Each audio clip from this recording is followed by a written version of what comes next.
네, 여러분 반갑습니다. 벌써 마지막 시간이 됐습니다. 그 전에 다루지 못하고 지나갔던 그런 부분들 먼저 우리가 보고 계속해서 이어서 신약 내용들 강의하도록 하겠습니다. 시편 23편은 제가 굉장히 좋아하는 그런 시편입니다.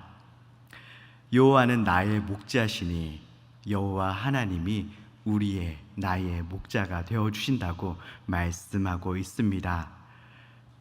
주님이 우리의 목자이셔도 캄캄한 그런 죽음의 골짜기를 지나갈 수 있습니다. 어둠의 그런 골짜기, 사망의 음침한 골짜기를 지나가고 있는 모습들을 보게 되죠. 주님이 우리의 목자셔도 앞이 보이지 않는 여기가 끝이구나 라고 생각될 수 있는 그런 깜깜한 골짜기를 지나갈 수 있습니다. 하지만 두려워하지 않을 수 있는 이유는 그 골짜기에서, 그 사망의 음침한 골짜기에서 내가 죽지 않을 수 있는 그 이유는 하나님께서 우리의 목자 되어 주시기 때문에 그렇습니다. 해를 두려워하지 않을 것은, 여기에서 해는 하늘에 떠 있는 해, 태양, 선을 말하는 것이 아니죠. 히브리어로 라, 나쁜, 악한 것이라는 뜻입니다. 그러니까 사망의 음침한 골짜기를 지날지라도 해를 받을 것을, 악한 것으로부터 해를 받을 것을 전혀 두려워하지 않을 수 있습니다. 왜냐하면 하나님이 바로 우리의 목자 되어 주시기 때문에 그렇습니다.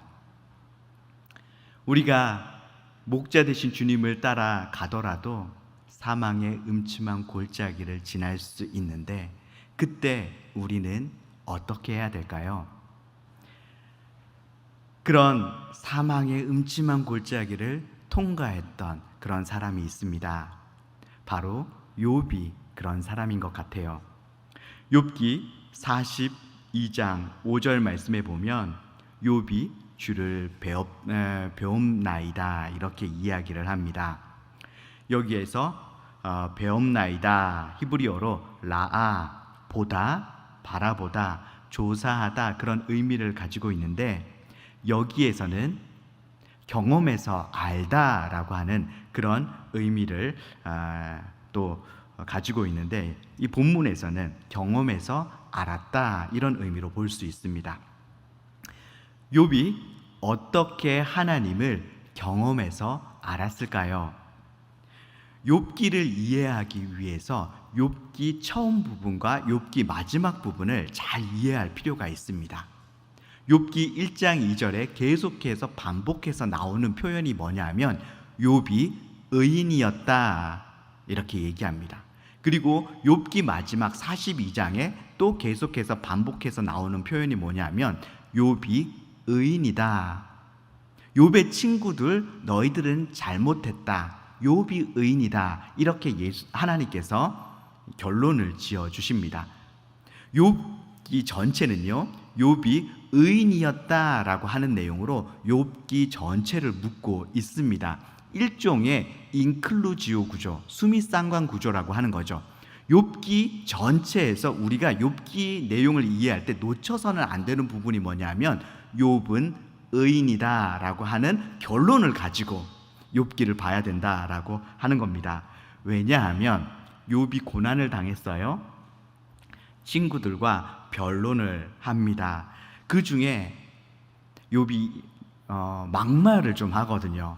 자기의 생일을 저주하기도 하고, 그리고 나는 하나님이 공의로운 분인지 잘 모르겠어 이러면서 욥이 막말을 쏟아냅니다. 어떤 분들은 욥이 하는 이런 말들을 보며 그래, 욥이 이러니까 고난당하지, 욥이 친구들의 말이 옳네 이렇게 이야기하는 그런 분들이 있습니다. 욥기에서 이렇게 욥이 하는 말들을 통해서 욥이 옳지 않나 이렇게 헷갈리지 말라고 욥기 처음과 끝에 욥은 의인이다 결론을 내려놓고 딱 못을 박아놓고 가는 것을 보게 됩니다. 그러면 욥이 중간에 쏟아놓는 그 막말들, 이거 도대체 어떻게 이해하는 것이 좋을까요? 욥과 친구들의 논쟁이 3장부터 31장까지 쭉 29장에 걸쳐서 진행이 됩니다. 여기에서 욥이 한 말은 구절들을 다 세보니까 590절입니다. 욥이 한 말이. 그 중에서 욥이 590절 중에서 하나님께 토로하는 그 내용이 511절, 87%가 욥이 친구들과 얘기하다가 하나님께 토로하고 있는 그런 내용을 써 놓았다라고 하는 겁니다. 욥이 하나님과 씨름하면서 자기의 생일을 저주하기도 하고, 하나님이 공의로 세상을 다스리는지 나는 잘 모르겠습니다 라고 이야기하기도 했다라고 하는 겁니다. 이 모든 내용들이 욥이 하나님께 토로하는 그런 내용이었다라고 하는 것이죠. 여러분, 진짜 문제는 뭔지 아세요? 하나님께 무관심한 것입니다. 지금 내 삶에 일어나는 이 문제들 이해되지 않는데, 속상한데, 속이 막 부글부글 거리는데 하나님께 나아가지 않는 것, 이게 진짜 큰 문제라고 하는 것이죠. 하나님께서 이스라엘 백성들을 심하게 책망하시면서 예레미야에게 이런 말씀을 하십니다. 그들이 등을 내게로 돌리고 얼굴을 내게로 향하지 아니하며. 가장 큰 문제는 뭐냐 하면 이해되지 않는데, 하나님 속상한데, 나 정말 속이 부글부글 막 끓는데 그 문제를 가지고 하나님 앞에 나아가지 않는 것, 이게 진짜 문제라고 하는 거예요. 하지만 욥은 그 이해되지 않는 문제를 가지고 하나님 앞에 나아가는 겁니다. 자기의 때로는 생일을 저주하기도 하고, 하나님 저 안 태어났으면 좋았을 뻔했어요. 하나님, 저는 하나님이 공의로운지 잘 모르겠어요. 이러면서 이해되지 않는 문제를 가지고 하나님 앞에 나아가서 하나님께 토로했다라고 하는 겁니다. 그렇다면 이 욥이 하나님께 토로하는 이 내용까지 뭐라고 하는 거예요? 욥기는 처음과 끝에 욥은 의인이었다로 결론을 내리고 간다고 했잖아요. 그러니까 욥이 하나님 앞에 토로하는 이 내용도 의인의 기도가 되는 거예요. 아름다운 말만 쏟아놓는 것이 의인의 기도가 아니라, 하나님 앞에 나아가서 이해되지 않으면 이해되지 않는다, 하나님 저한테 왜 이러세요? 라고 하면서 솔직하게 고백하는 그 기도, 그것이 바로 의인의 기도다라고 하는 것입니다. 욥이 이렇게 하나님 앞에 나아가서 자신의 속마음들을 토로했을 때 하나님께서 어떻게 하십니까? 욥을 만나 주셨습니다. 욥기 42장 5절에서 6절 말씀, 내가 주께 대하여 귀로 듣기만 하였사오니 이제는 눈으로 주를 배옵나이다. 그러므로 내가 스스로 거두어드리고 티끌과 재 가운데서 회개하나이다. 하나님이 욥을 만나주시고 욥이 하나님께 질문했던 그 질문들에 하나님은 하나도 대답하지 않으셨습니다. 욥이 하나님을 만났는데 그 전까지 하나님께 궁금했던 거 있잖아요. 고난의 이유들, 나 왜 이렇게 고난당합니까? 이 고난의 이유들 있잖아요. 이것에 대해서도 그 전에 그렇게 궁금해했었는데 막상 하나님을 만났는데 더 이상 그 고난의 이유에 대해서 욥이 묻지를 않습니다. 왜 그런 줄 아세요? 하나님을 만나는 순간 그분의 존재가 답이 되기 때문에 그렇습니다. 그분을 만나는 순간 내 삶의 모든 문제들은요, 순식간에 작아집니다. 아, 하나님의 그분의 존재만이 내 삶의 답이 된다라고 하는 거죠. 제 아내가 어떤 분에게 기도를 받았습니다. 그분이 아내에게 그렇게 기도해 줬대요. 처음 보자마자 한 소녀가 깜깜한 방에서 기도하고 있습니다. 손을 이렇게 펴고, 하나님, 제 손에 아무것도 없습니다. 이렇게 한 소녀가 기도하는 모습이 보입니다. 이렇게 이야기를 했대요. 아내가 그 기도 내용을 듣자마자 그 자리에서 엎드려서 펑펑 울었습니다. 왜냐하면 아내가 고등학교 시절 굉장히 힘든 시간들을 보냈습니다. 아버지는 감옥에 가고 굉장히 힘든 시간들을 쭉 보냈었는데, 그 시간에 아무도 없는 방에 혼자 손을 이렇게 펴고, 하나님, 제 손에 아무것도 없습니다. 주님을 위해서 살고 싶은데 제가 가진 것이 아무것도 없습니다. 이렇게 기도를 했대요. 골방에서, 아무도 보지 않는 곳에서 그렇게 기도했대요. 그런데 그것을 어떤 분이 기도해 주시면서 어떤 한 소녀가 그렇게 기도하고 있다고 하는 거죠. 아무리 우리가 골방에서 기도하고 있어도 하나님은 우리를 보고 계시는 것입니다. 하나님이 내 기도 듣고 계시고 나를 주목하고 있었다는 그 사실만으로 아내는 자신의 어떤 상처나 아픔이나 이런 게 더 이상 문제가 되지 않았다. 그 순간에 그 어떤 것도 그 하나님의 크신 존재 앞에서 아무것도 더 이상 문제가 되지 않았다. 이렇게 이야기를 했습니다. 하나님 그분을 만나는 그 순간 그분이 답이 되는 것이죠.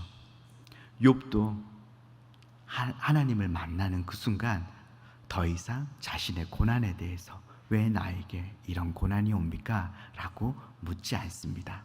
하나님이 욥의 답이 되었기 때문이죠. 요한복음 12장 13절 종려나무 가지라는 표현이 나오는데요. 예수님께서 예루살렘에 입성하실 때 그때는 6월절이었습니다.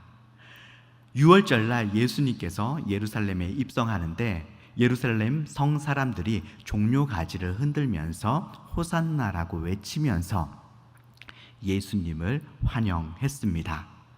그런데 종려나무 가지를 흔들고 초막을 짓고 호산나라고 외치는 때는 언제냐 하면 6월절이 아니라 초막절, 장막절에 그렇게 합니다. 그러면 예수님이 6월절에 예루살렘으로 들어가셨는데 왜 장막절에 하는, 초막절에 하는 행사를 예수님을 보고 했냐라고 하는 것이죠. 왜냐하면 유대인들은 메시아가 오시면 메시아는 초막절을 이루시는 분이라고 생각했기 때문입니다. 예수님께서 변화산에서 예수님의 모습이 빛이 나고 변화가 되니까 베드로가 뭘 짓자고 합니까? 초막을 짓자고 합니다. 초막을 짓는 것도 초막절 행사이죠. 바로 예수님이 초막절을 이루시는 메시아라고 생각해서 베드로가 그렇게 이야기를 한 것으로 볼 수가 있겠습니다. 그렇다면 초막절을 이룬다, 메시아가 초막절을 이룬다는 말이 도대체 무슨 뜻일까요? 초막절은 하나님께서 이스라엘 백성이 광야 생활할 동안 하나님이 이스라엘 백성을 먹이시고 입히시고 인도해 주시고 보호해 주셨던 것을 기념하는 그런 절기입니다. 초막절에 그런 것들을 기념하기 위해서 했던 행사가 하나 있는데 그게 뭐냐 하면 실로암 못에서 물을 길어다가 제단에다가 물을 붓습니다. 이게 왜 이렇게 하냐면 하나님께서 우리에게 물을 공급해 주신, 생수를 공급해 주신 분이라고 하는 것에 대한 감사와 함께 지금 우리에게 그런 생수를, 비를, 이른 비를 내려달라고 하는 그런 의미로 이 행위를 하는 겁니다. 그러니까 하나님은 우리에게 생수를 주시는 분, 그리고 우리에게 생수를 주시는 분이니까 우리에게 생수를 주십시오, 이렇게 요청하는 의미로 했다고 하는 거예요.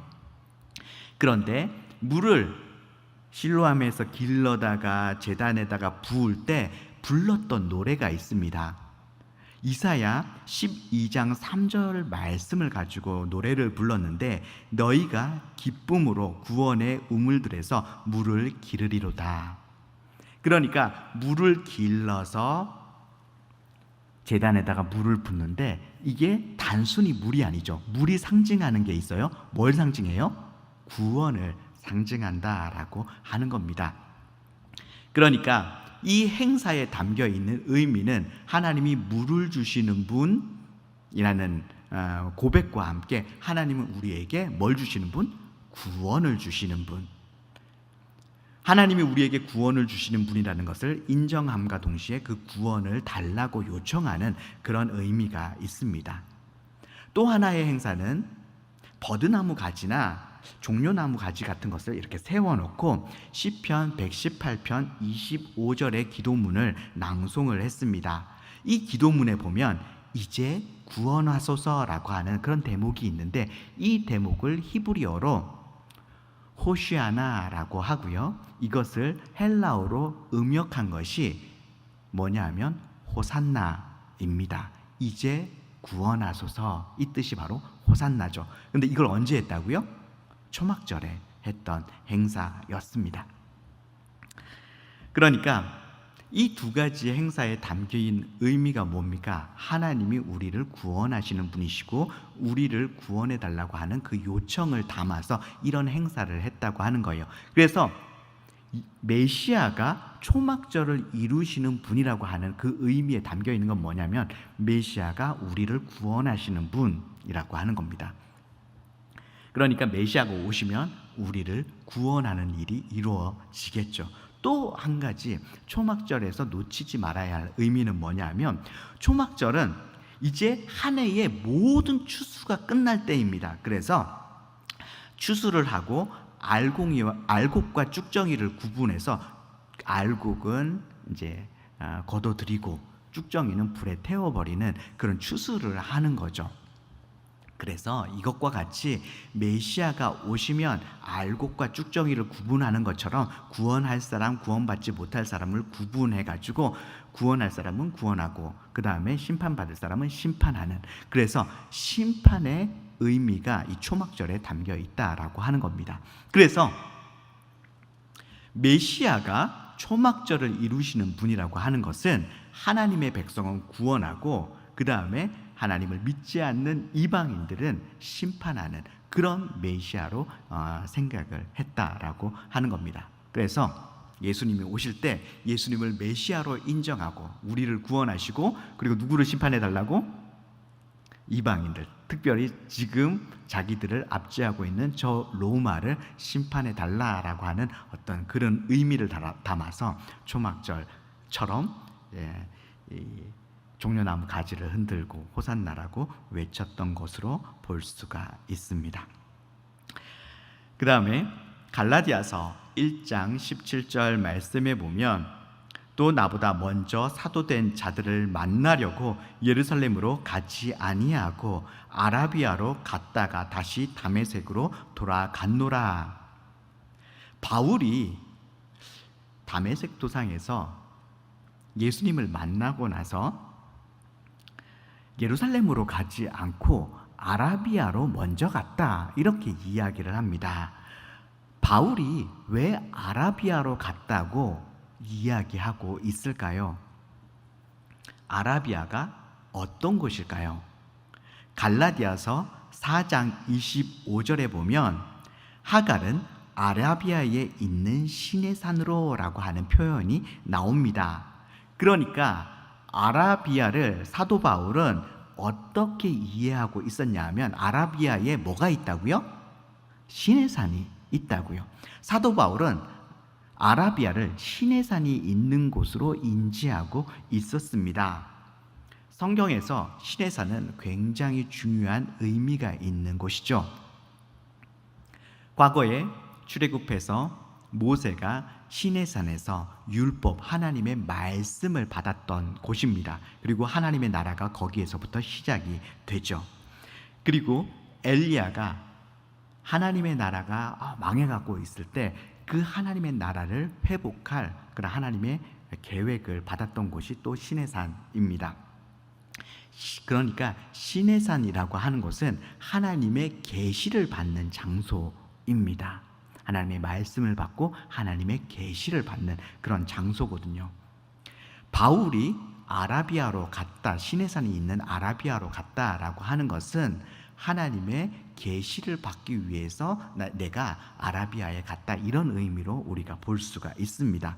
그러면 사도 바울은 왜 내가 사람에게 배우려고 예루살렘에 가지 않고, 예루살렘에는 누가 있어요? 예수님의 사도들이 있었어요. 그런데 내가 왜 예루살렘에 가지 않고 아라비아로 갔다라고 이야기하고 있냐면, 나는 내가 받은 복음은 사람에게서 배운 복음이 아니라 하나님께 계시받은 복음이다라고 이야기하기 위해서 이런 표현을 하고 있는 겁니다.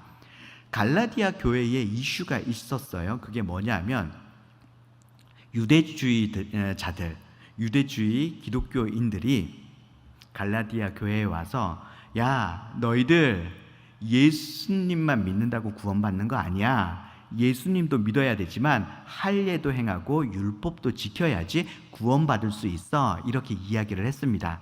그랬더니 갈라디아 교회 사람들이 우리에게 복음을 전해준 바울 사도님께서는 예수님만 믿으면 구원받는다고 했습니다. 이렇게 대답을 했어요. 그랬더니 유대주의자들이 뭘 잘 몰라서 하는 얘기입니다. 바울이 사실은 자기가 사도라고 하는데 바울은 사도가 아닙니다. 저기 예루살렘에 있는 사람들이 진짜 사도예요. 예루살렘 사람들은 예수님께서 직접 뽑은 예수님의 제자들이고 예수님께서 직접 훈련시킨 사람들입니다. 그런 사람이 사도지, 바울이 무슨 사도입니까? 예수님의 공생의 기간 동안 바울은 예수님과 함께 다닌 사람이 아닙니다. 그러니까 바울은 뭔가 예수님에게 제대로 배우지 못해가지고 바울의 복음은 부족한 복음입니다. 우리 말 들으세요. 그러니까 예수님도 믿어야 되고 할례도 행하고 율법도 지켜야 됩니다. 이렇게 이야기를 하는 거죠. 그러니까 갈라디아 사람들이 들어보니까 굉장히 그럴싸하거든요. 그런데 예루살렘에 있는 사도들은 다 예수님이 직접 뽑은 사람들이고 예수님과 함께 다니고 예수님께 직접 배운 사람들, 예수님께 계시받은 사람들인데, 바울은 그러고 보니까 자기가 사도라고 하는데 뭔가 그 예루살렘 사도들하고는 다르네, 이런 생각이 들 수 있잖아요. 그래서 자기가 사도된 거 다메섹 도상에서 예수님 자기가 직접 만났고 거기에서 예수님이 자기를 사도로 부르셨다, 이 경험을 사도 바울이 또 얘기를 하는 거고요. 그리고 내 복음은 물론 예루살렘의 사도들도 예수님에게 직접 배웠지만 나도 계시의 장소인 시내산에서 하나님으로부터 직접 계시받은 복음이다. 그러니까 내 복음은 부족한 복음이 아니다. 이것들을 갈라디아서에서 계속해서 사도 바울이 논증하고 있는 겁니다. 갈라디아서를 이렇게 읽다 보면요, 사도 바울이 좀 한편으로는 구구절절 자기가 사도다 이거를 막 이렇게 변증하고 이런 모습들을 보면서 한편으로 좀 구차해 보이기도 하지만 또 한편으로는 이렇게 위대한 사도가 복음을 위해서라면, 우리 주님을 위해서라면 구차해지기도 했구나라고 하는 것에서 또 감동을 받기도 합니다. 에베소서 6장 12절로 넘어가도록 하겠습니다. 여기에 보면 우리의 씨름은 혈과 육을 상대하는 것이 아니요 통치자들과 권세자들과 이 어둠의 세상 주관자들과 하늘에 있는 악의 영들을 상대함이라. 여기에서 혈과 육, 혈은 헬라어로 하이마, 피를 말하는 거고요. 육은 헬라어로 사르크스, 살, 육체를 말하는 겁니다. 그래서 육체적인 몸을 가지고 있는 인간을 가리키는 그런 표현이죠. 그러니까 우리의 싸움의 대상이 인간이 아니라 악한 영들이다라고 이야기하고 있는 겁니다. 에베소 교회는 역사상으로 보면 끊임없이 성도들 간에 싸움이 있었던 그런 교회입니다. 에베소서, 디모데 전후서, 요한 1, 2, 3서, 요한계시록까지 쭉 보면요, 에베소서 보면 분열의 문제가 나와요. 디모데 전후서를 보면 다툼의 문제가 있어요. 성도들끼리 막 다투는 거예요. 그리고 요한 1, 2, 3서를 보면 서로 이제는 막 싸우다 보니까 서로 사랑하지 않는 거예요. 사람들끼리 이제 사랑이 완전히 식어버립니다. 그러니까 그 다음에 뭐가 오냐 하면 요한계시록에 보니까 첫사랑을 잃어버리기까지 합니다. 하나님을 향한 첫사랑을 잃어버리는 거예요. 사람들 사랑, 이웃 사랑과 하나님 사랑은 함께 가거든요. 사람을 사랑하지 않기로 결정할 때 하나님을 향한 사랑도 잃어버리게 되는 거죠. 자, 이렇게 에베소 교회에는요, 계속해서 성도들 간의 분쟁이 있었습니다. 그런데 사도 바울은 이 에베소 교회에 편지를 쓰면서 우리의 싸움의 대상은 사람이 아니다, 악한 영들이다 라고 이야기를 합니다. 지금 이 교회 안에 분열의 문제를 이 성도들이 겪고 있어요. 자기와 지금 불화 가운데 있는 사람이 있어요. 나를 어렵게 하고 힘들게 하고 내 속을 막 뒤집어 놓는 그런 사람이 지금 내 옆에 있는데요, 그 사람들이 내 싸움의 대상이 아니라고 이야기를 하는 겁니다. 사람에게 분을 품고 사람을 미워하고 사람과 싸우면 안 된다. 그 배후에는 악한 영들이 있는데 그 악한 영들을 대적해서 싸워야 된다, 이렇게 이야기를 하고 있습니다. 제가 예전에 누나에게 빚 보증을 서준 적이 있었습니다. 여러분 혹시 빚독촉 받아보신 적 있으신가요? 끄덕끄덕 하시는 분들이 있는데 뭐 심하게 이렇게 공감은 안 하셔도 괜찮습니다. 빚독촉 저도 받아봤는데요. 빚독촉 하시는 분들 요즘도 그렇게 바르고 고운 말을 안 쓰시는지는 모르겠는데, 굉장히 예전에 제가 빚독촉 받았을 때는 굉장히 심한 말씀들 많이 하시더라고요.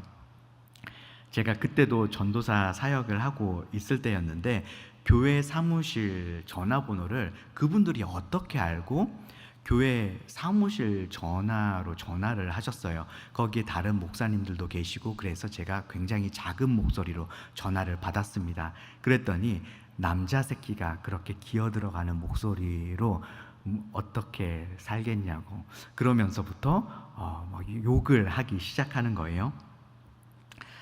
제가 그 전화를 받고 났는데 이렇게 화를 참을 수가 없는 거예요. 머리가, 여러분 정말 화가 나면 머리가 핑 돌잖아요. 머리가 핑 돌아서 그 분노를 주체할 수가 없겠는 거예요. 그래서 제가 교회 주차장에 나가서 분노를 식히고 있었습니다.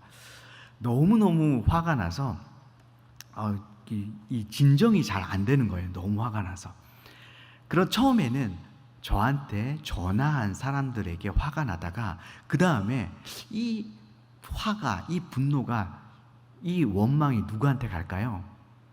누나, 나한테 보증서 달라고 했던 누나한테 그 원망이 가는 거예요. 사실 저희 누나는 이 땅에서 어떻게 보면 유일한 그때까지는 그때는 제가 결혼하기 전이었으니까 유일한 저의 피부치였어요. 부모님은 다 돌아가시고 누나가 저에게는 부모님처럼 저를 정말 끔찍하게 키웠거든요.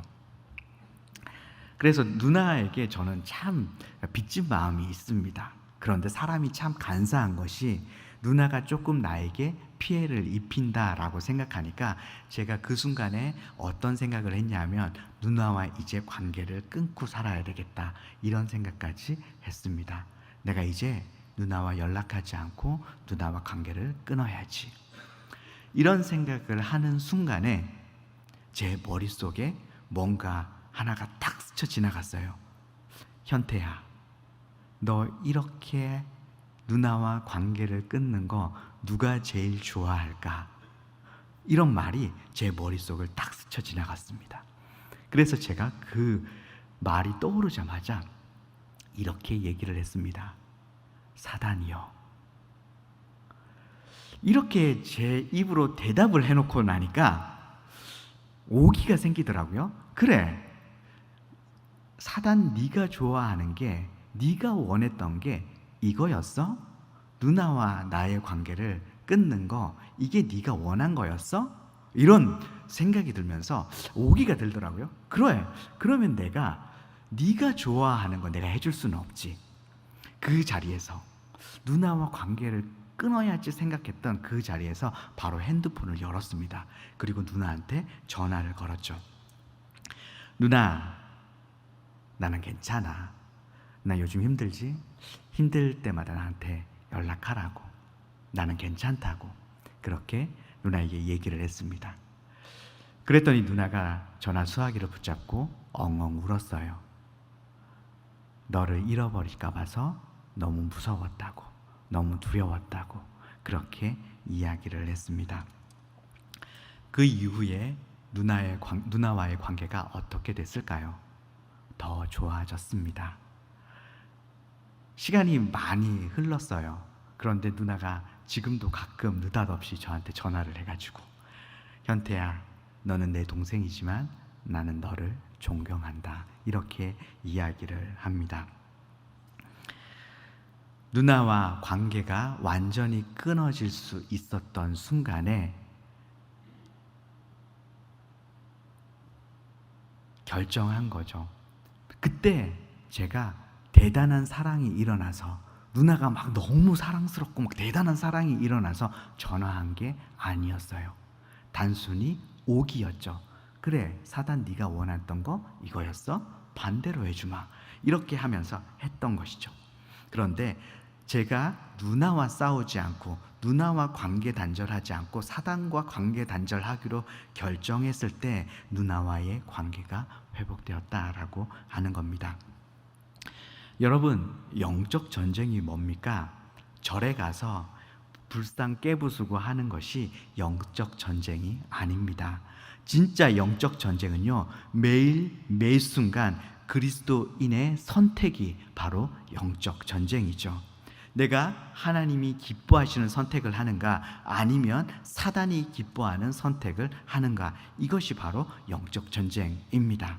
우리가 항상 사단이 좋아하는 일을 사단한테 다 해주면서 사단아 떠나가라 라고 기도하면 사단이 떠나갈까요? 이제 막 신이 마귀들 같은 경우에는 깜짝이야 하면서 잠깐 뭐 놀랄 수도 있고 긴장할 수도 있어요. 그러면 이제 선배 마귀가 이렇게 얘기하겠죠. 겁먹지 마. 제가 입은 거칠어도 아주 진국이야. 우리 편이야. 이렇게 이야기를 하겠죠. 욕쟁이 할머니가 하는 식당에 사람들이 참 많이 갑니다. 왜 그런 줄 아세요? 입은 거칠어도 참 이렇게 정이 느껴지거든요. 이 추운데 옷 챙겨 입고 다녀, 이 망할 거사.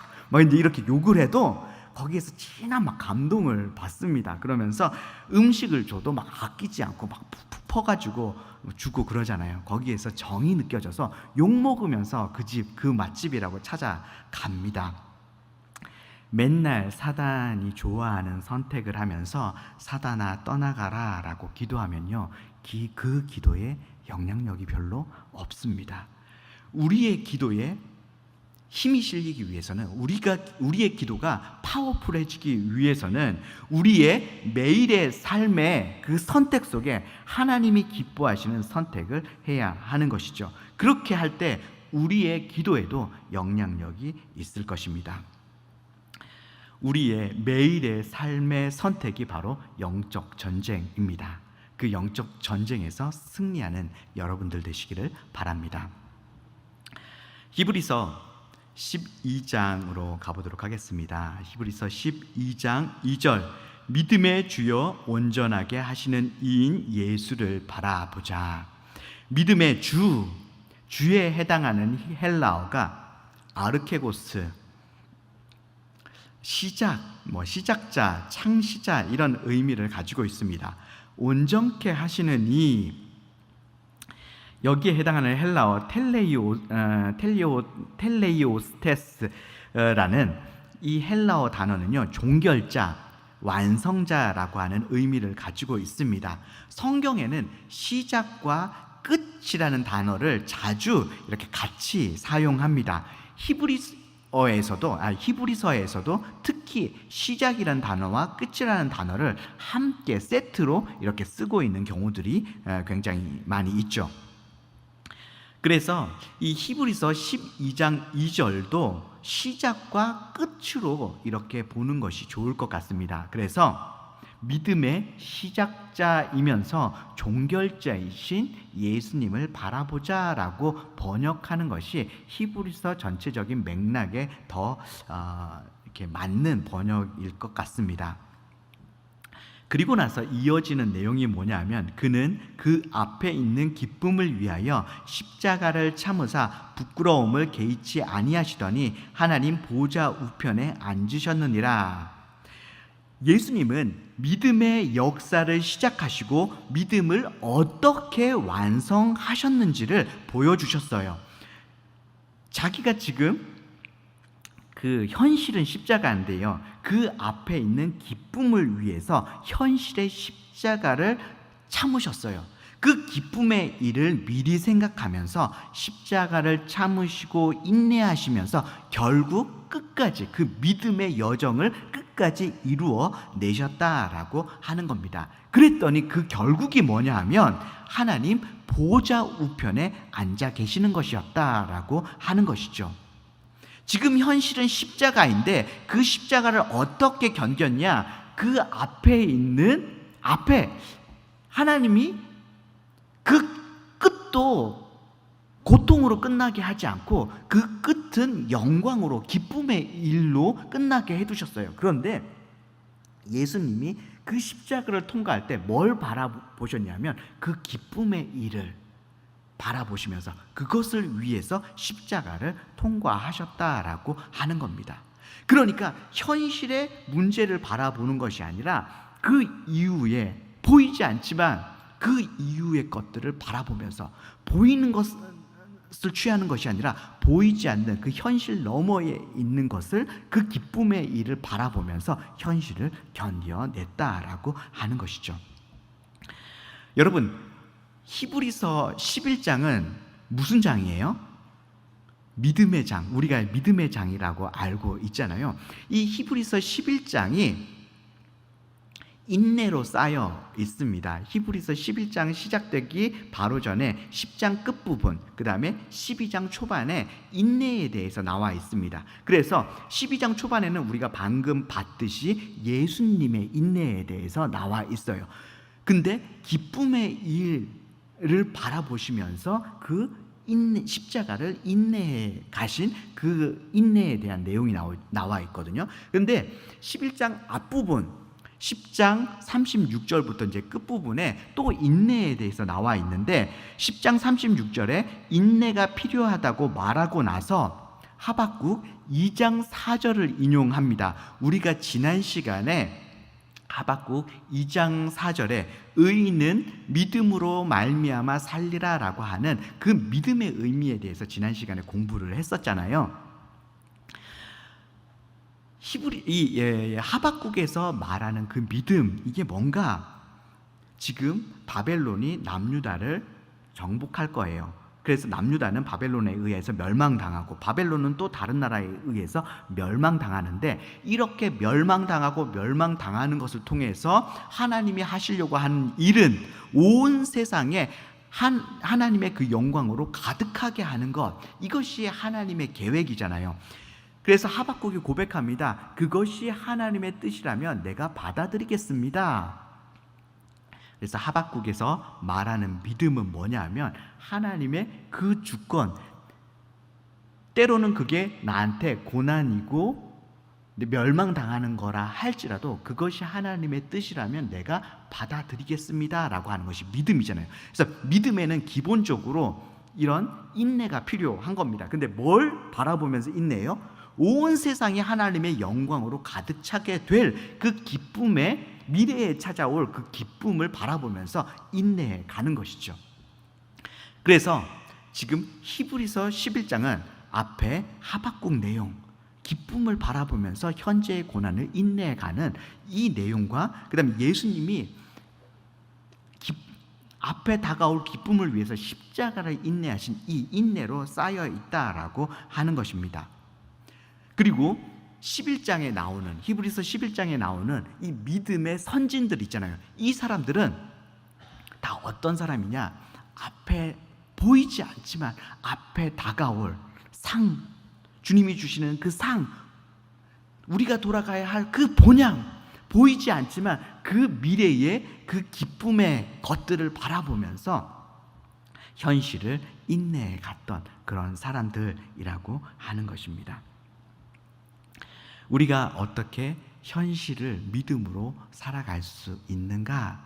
하나님께서는요, 우리 마지막을 고난으로 끝나게, 멸망으로 끝나게 해두지 않으셨어요. 하나님께서는 우리를 향해서 최고의 계획, 가장 좋은 계획을 하나님께서 해두셨습니다. 그런데 우리가 이 현실을 어떻게 가야 되냐면 그 보이지 않는 그 하나님의 그 계획을 믿으면서 가는 거예요. 그것이 바로 믿음입니다. 보이지 않지만, 현실에는 보이지 않지만 그 보이지 않는 것을 보는 것처럼 살아가고 현실의 것들, 눈에 보이는 것들을 내려놓고 포기하면서 그 보이지 않는 그 상을 얻기 위해서 걸어가는 그 삶, 인내하는 그 삶, 그것이 바로 믿음이다라고 하는 것입니다.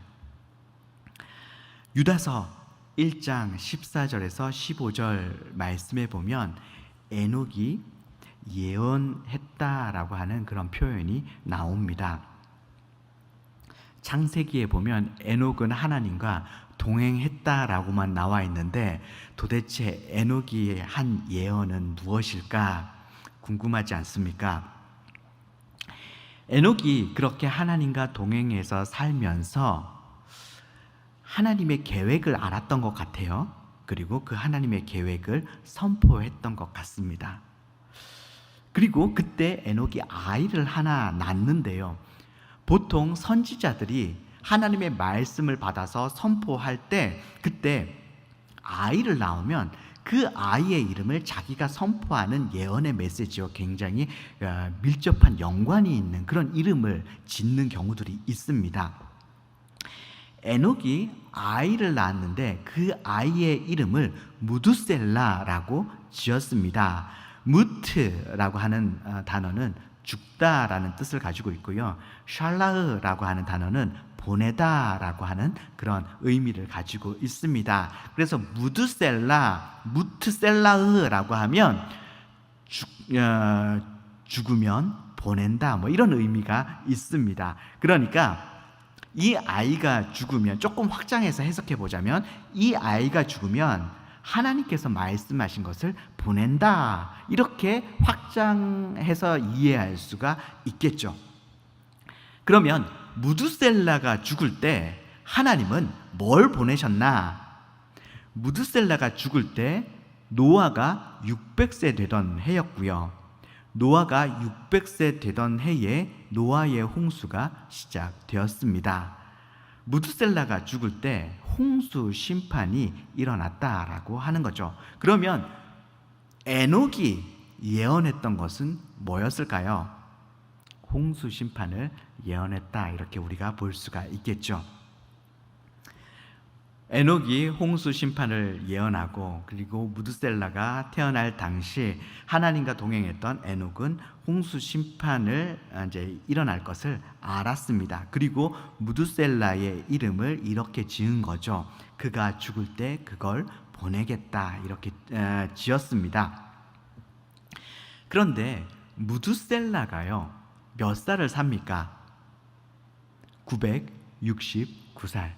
거의 1000년 가까이를 살았습니다. 성경 전체를 통해서 봤을 때, 그리고 일반 역사를 통해서 봤을 때도 969살을 산 사람이 없습니다.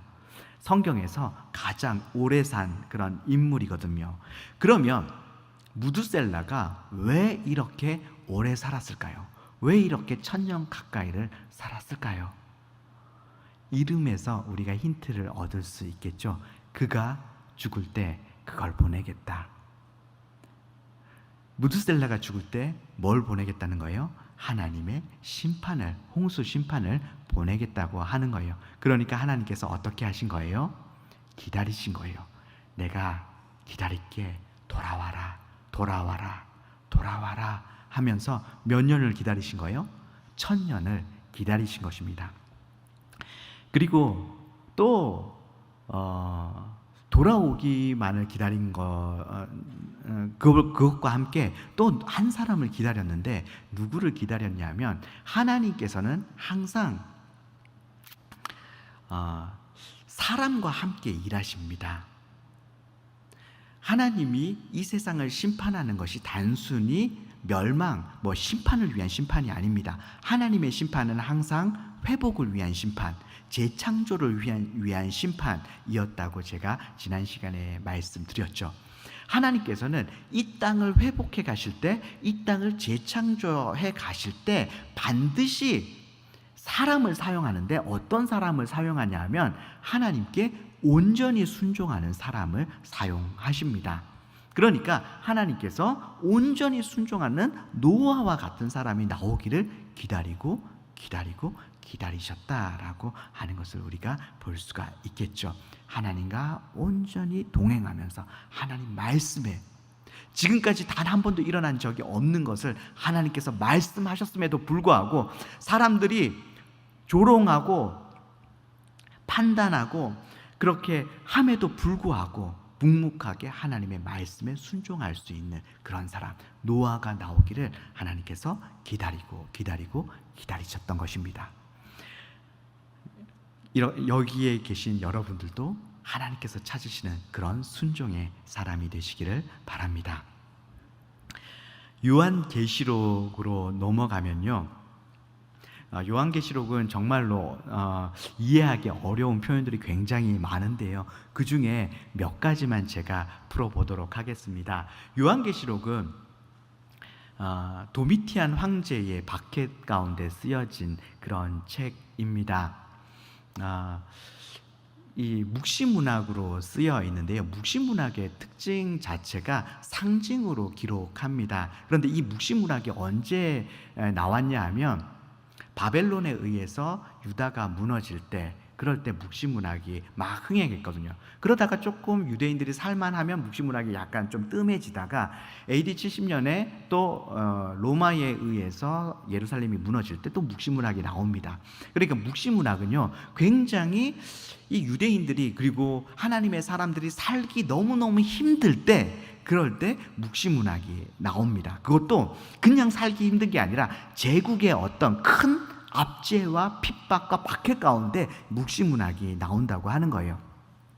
근데 묵시문학의 가장 큰 특징이 상징으로 기록되어 있습니다. 묵시문학의 내용은 어떤 내용이냐면, 우리를 지금 힘들게 하고 박해하는 저 제국을 하나님께서 심판하시고 우리를 구원하신다는, 하나님이 역사 속으로 쑥 들어오셔가지고 우리를 구원하시는 그런 내용입니다. 그 내용을 지금 우리를 압제하고 핍박하는 제국의 사람들이 그 내용을 들으면 좋을까요, 나쁠까요? 나쁘겠죠. 그러니까 상징으로 많이 기록합니다. 우리 유대인들, 우리 그리스도인들은 알고 이방인들, 저 로마 사람들, 바벨론 사람들은 모를 수 있도록 상징으로 기록하거든요. 그런데 이방인들은 모르고 유대인들을, 기독교인들은 알려면 그 상징을 어디서 가지고 와야 될까요? 요한계시록을 쓰고 내가 쓴다. 그러면 상징을 어디서 가지고 오면 기독교인들, 유대인들은 아는데 이방인들은 모를까요? 구약성경. 상징을 구약성경에서 가지고 오면 이방인들은 이게 무슨 내용인지 잘 몰라요. 근데 구약에 능통한, 구약에 아주 바삭한 그런 사람들이면 이게 무슨 내용인지 다 알 수가 있습니다. 그래서요, 요한계시록은 구약을 굉장히 많이 인용을 했습니다. 요한계시록이 총 404절이거든요. 그런데 그 중에서 요한계시록에 담겨있는 구약의 본문이 660군데 정도 됩니다. 굉장히 많은 구약 인용들이 있는 거죠. 그래서 여러분들이 요한계시록 얼핏 보면 굉장히 어려운 책 같은데요, 구약을 많이 공부하고 요한계시록을 보면 이거 스가랴서 내용인데, 이거 에스겔서 내용인데, 이게 다 보이는 거예요. 그래서 구약을 아시면 요한계시록이 굉장히 쉬워진다라고 하는 거고요.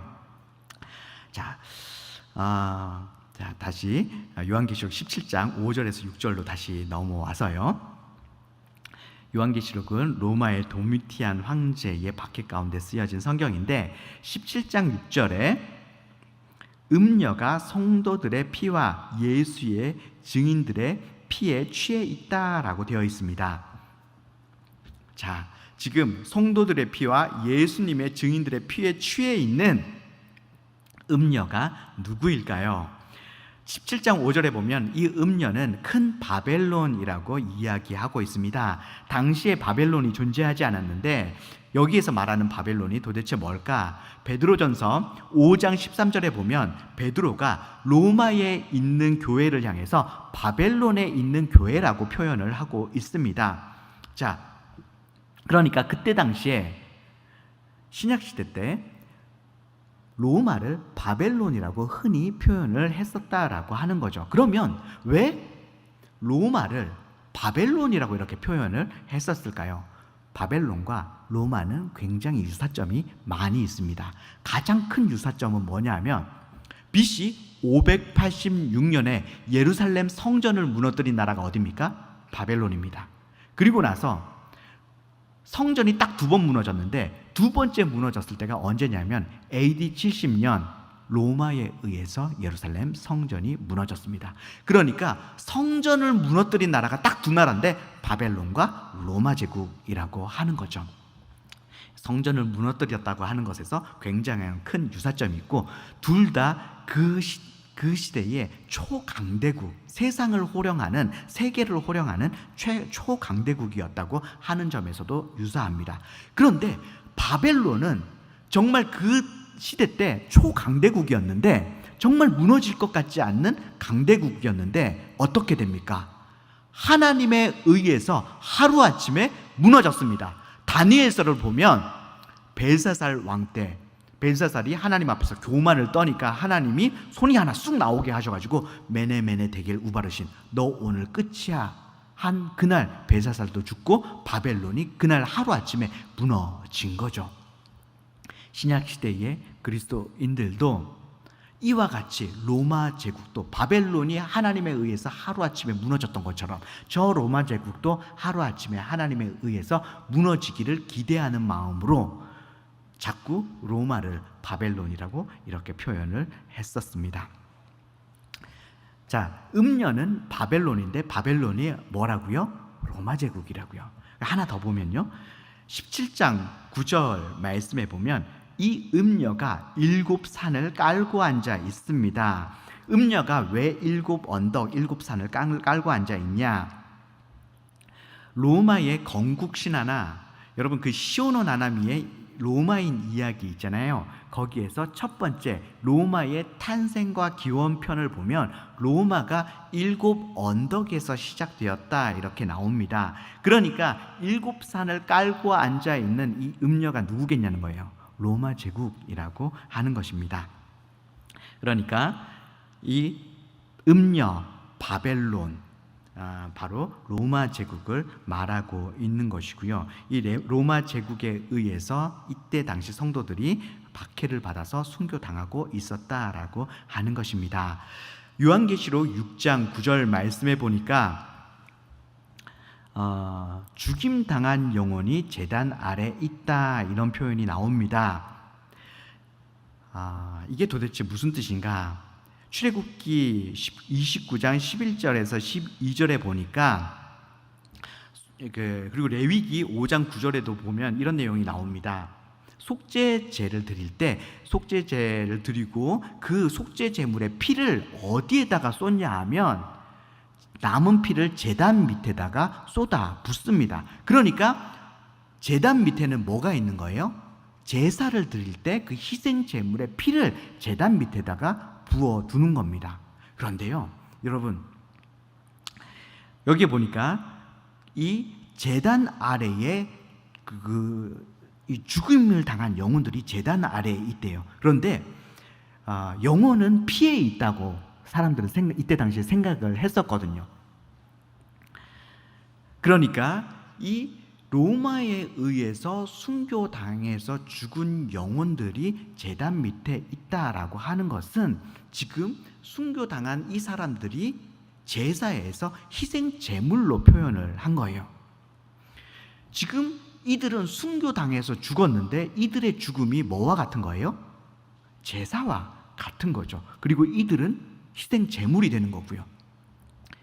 제사에서 희생 제물을 누가 죽입니까? 제사 드리는 사람이 죽이거든요.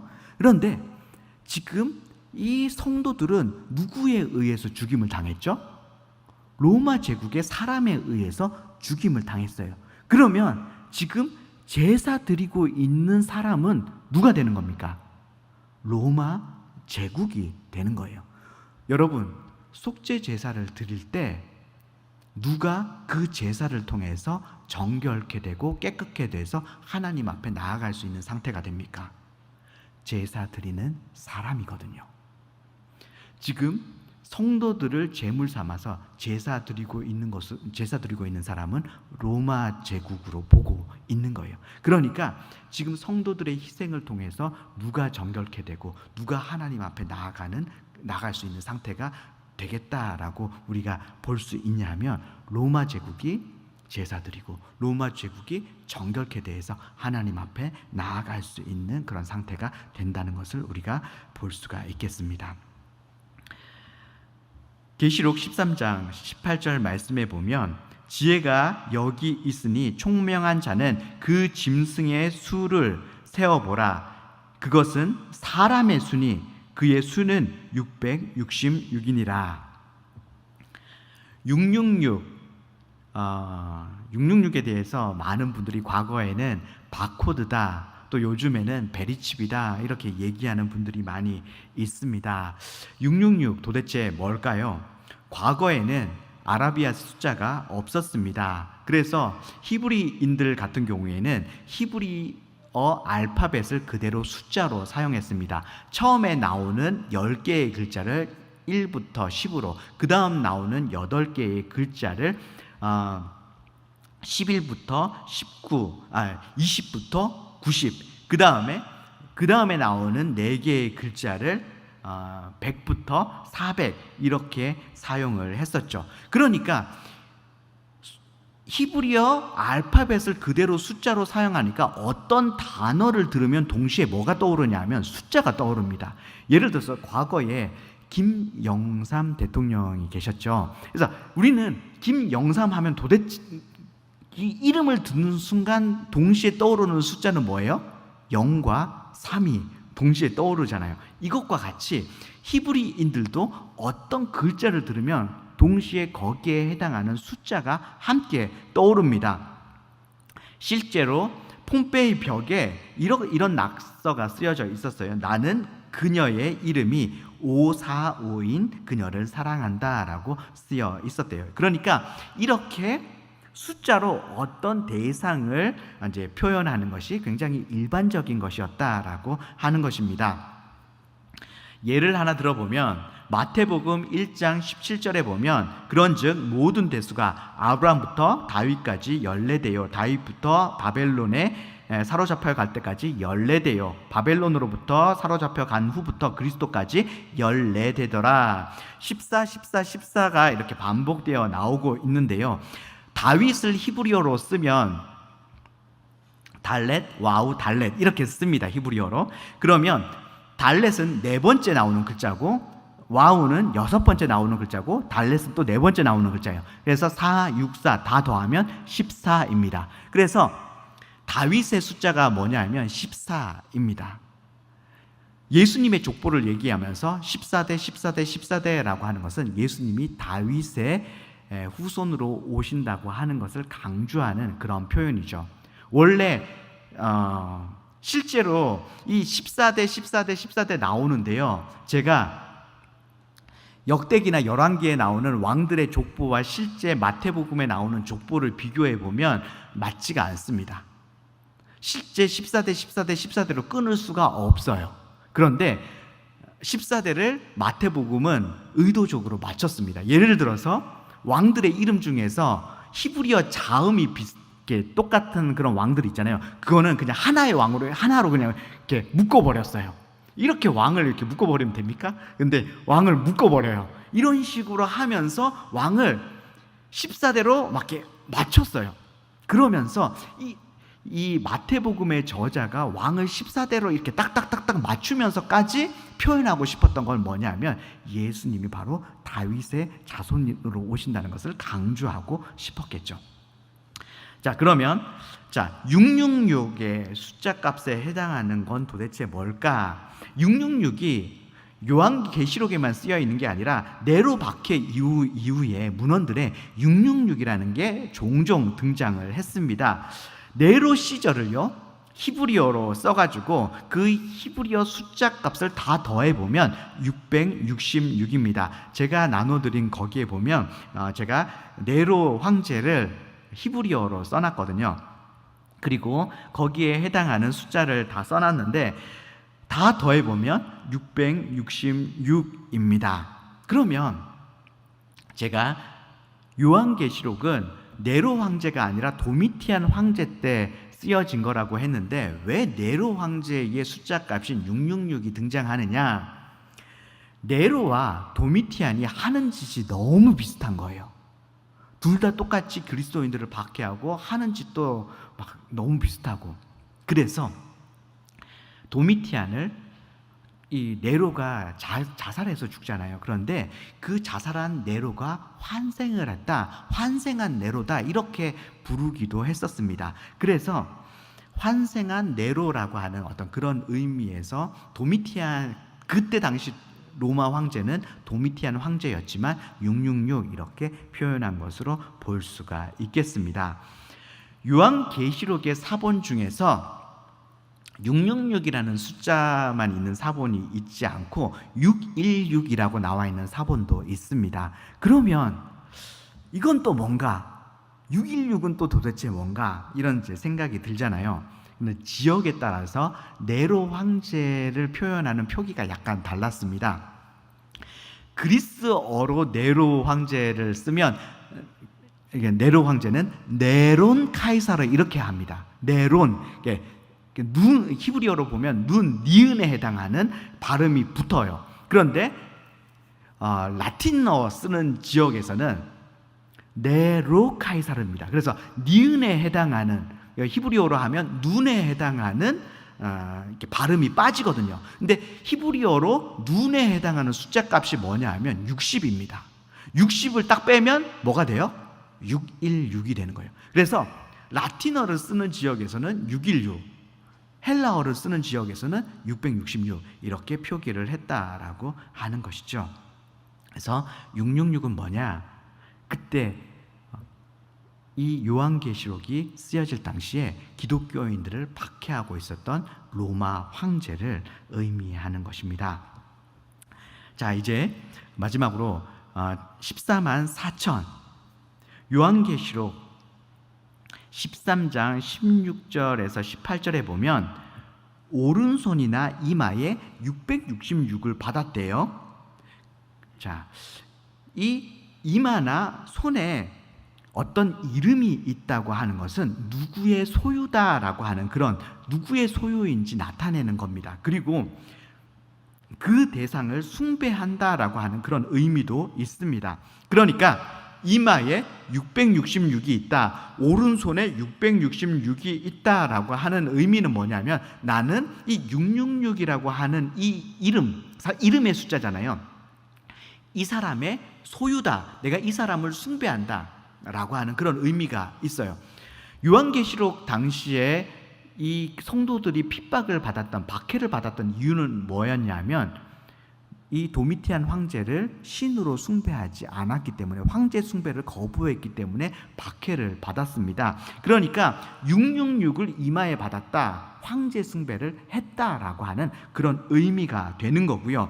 14만 4천, 14장에 가면 14만 4천이 나오는데 이 14만 4천은 시온산에 서 있고요, 구원받았다는 의미입니다. 자, 시온산에 서 있는 14만 4천의 이마에 보니까 여기에도 이름이 있어요. 13장에 666도 사실은 로마 황제의 이름이잖아요. 그런데 14장에 나와 있는 14만 4천의 이마에도 이름이 있어요. 누구의 이름이 있냐면 예수 그리스도와 하나님의 아버지 하나님의 이름이 있대요. 그러니까 구원받은 사람들에는 이마에 예수님의 이름, 하나님의 이름이 있다고 하는 거예요. 자, 서로 좀 봐보실까요? 서로 바라보면 이마에 예수님이라고 쓰여 있나요? 하나님이라고 쓰여 있나요? 없죠. 상징이라고 하는 거예요. 이마에 666이 있다. 이것도 상징이고요. 이마에 예수님, 하나님의 이름이 있다는 것도 상징입니다. 누구만 섬긴다고요? 누구만 예배한다고요? 예수님과 하나님만 예배하고 섬긴다는 의미입니다. 666, 이마에 666이 있다고 하는 것은 황제 숭배를 한다라고 하는 의미고요. 이마에 하나님의 이름, 예수님의 이름이 있다고 하는 것은 내가 황제 숭배를 거부하고 예수님만 섬기고 내가 하나님만 예배한다라고 하는 그런 의미가 있는 거다라고 하는 거죠. 그러면 14만 4천은 뭐냐? 이렇게 되어 있습니다. 12 곱하기 12 곱하기 1000. 12는 하나님 백성의 숫자입니다. 그래서 12 곱하기 12, 구약의 백성, 신약의 백성. 곱하기는 충만을 의미하기도 하고요. 만도 사실은 충만을 의미합니다. 충만을 의미하기도 하고 군대를 의미하는 숫자이기도 합니다. 그래서 14만 4천, 12 곱하기 12 곱하기 1000은 신구약의 충만한 하나님의 백성의 숫자를 가리키는 것이죠. 숫자적으로 신천지에서 얘기하는 것처럼 14만 4천 명만 구원받는다는 게 아니라 충만한 하나님의 백성의 숫자를 의미하는 겁니다. 그런데 이 14만 4천 명의 특징이 뭐냐 하면 시온산에 서 있고요. 구원받았다고 하는 거고, 그 다음에 이 여자 음녀와 더불어서 자신을 더럽히지 않은 자래요. 그러니까 황제 숭배하지 않은 자라고 하는 거고요. 그리고 또 보니까 어린 양이 인도하는 곳이면 어디든지 따라가는 그런 사람들이래요. 어린 양 예수 그리스도, 그분이 인도하시면 어디든지 내 님을 따라서 가는 그런 사람들, 그런 사람들이 바로 구원받은 사람들 14만 4천 명이라고 하는 것입니다. 여러분, 진짜 누구를 사랑하면 어떻게 되는지 아세요? 그 사람이 잘 살든 못 살든 학벌이 어떻든 그냥 그 사람과 함께 있으면 좋은 거예요. 그래서 그 사람이 가는 곳이면 어디든지 함께 따라가는 것, 이게 진짜 사랑이거든요. 그래서 사랑하는 내 님을 따라서 어디든지 갈 수 있는 것, 이게 사랑입니다. 제가 결혼하기 전에 아내가 인기가 굉장히 많았어요. 제가 사역 리더였고 아내가 이제 저 멤버였는데요. 저한테 그렇게 형제들이 찾아와서 아내를 좀 소개시켜 달라고 그렇게 했습니다. 연봉을 수억 받는 프로 농구 선수가 아내를 쫓아다니기도 하고요. 그랬습니다. 그런데 저는 그 프로농구 선수 키 반밖에 안 오죠. 그때도 머리가 빠지고 있었고요. 돈도 하나도 없었습니다. 그런데요, 아내가 저를 사랑하니까 저에게 오더라라고 하는 겁니다. 제가 결혼할 때 집을 마련할 돈이 없었습니다. 그때 제가 집 때문에 고민하고 있으니까 아내가 저에게 이렇게 이 얘기를 했습니다. 저는 이제 간사 생활하고 있었으니까 저는 이제 형제들 있는 공동생활집에 살고 있었고 아내는 자매들이 생활하는 공동생활집에 있었습니다. 그래서 집을 못 구해서 저는 형제들 공동생활집에, 그리고 아내는 자매들 공동생활집에 그렇게 살아도 괜찮다, 이렇게 이야기를 해줬어요. 그냥 저와 결혼하는 거, 그래서 함께 할 수 있으면 다 없어도, 집이 없어도 아무것도 없어도 괜찮다고 이야기를 해주었습니다. 정말 누군가를 사랑하면요, 아무것도 없더라도 내가 사랑하는 그 님만 있으면 되는 거 아니겠습니까? 정말 우리가 주님을 사랑하면 때로는 가난해도, 집이 없어도, 앞날에 보장이 없어도 내 사랑하는 님과 함께라면, 그분과 함께라면 어디든지 함께 갈 수 있는 것 아니겠습니까? 14만 4천 명이 그런 사람들입니다. 이렇게 뜨겁게 예수님을 사랑하는 그런 사람들, 돈이 없어도, 좋은 차 못 타도, 좋은 집에 못 살아도 내 님 예수님과 함께라면 어디든지 가는 그런 사람들입니다. 주님의 뜻이 손해보는 거라면 손해보겠습니다. 악착같이 내가 이득 보려고 하지 않고 손해보는 게 당신의 뜻이라면 손해보겠습니다. 이기는 게 아니라 지는 것이 당신의 뜻이라면, 주님과 함께 걷는 길이 그런 길이라면 지겠습니다. 아무도 저를 주목해 주지 않더라도 주님만 주목해 주신다면 그 길 가겠습니다. 어린 양 예수 그리스도를 한없이 사랑함으로 그분이 인도하시는 곳이면 어디든지 따라가는 저와 여러분들 되었으면 좋겠습니다. 기도하겠습니다.